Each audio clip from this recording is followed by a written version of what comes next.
This is the Pier Hotel in Port Melbourne.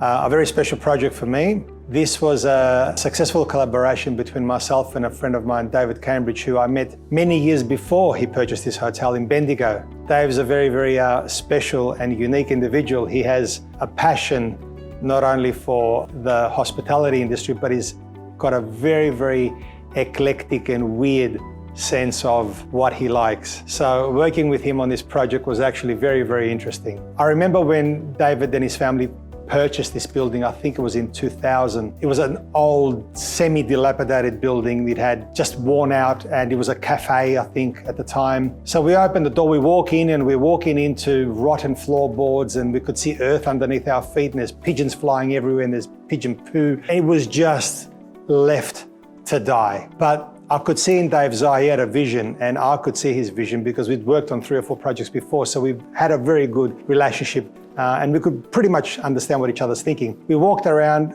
we saw the possibility. This was a magical space. It had 2 floors, had 6 or 7 different rooms. The view was majestic. There was so much going for it, but the operator just had let it go. So we walk in with Dave, we start looking around, we walk around, we start spinning ideas, talking about what's possible, and the renovation starts. We're pulling things out, we're finding things that we didn't know existed, and just here, exactly where we are, there's a magical old timber ceiling. The original idea was to pull down the plasterboard that was here and put a new coffered ceiling.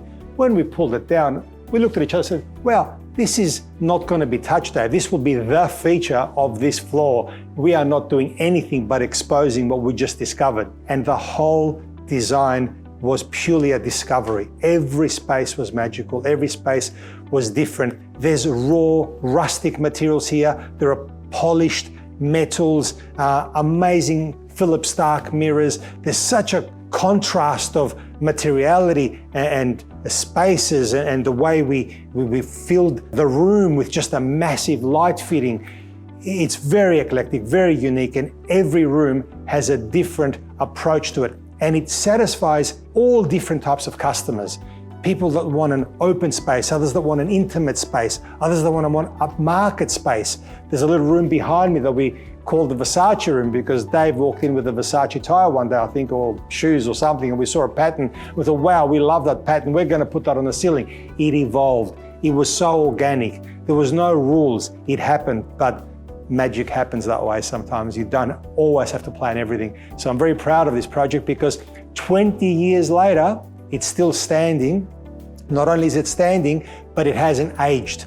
Fads have come and gone, fashions have come and gone, but this place has stood the test of time. And I think that's testament to David and obviously my helping him with his vision and his dream that we achieved this. And I'm very proud to be here.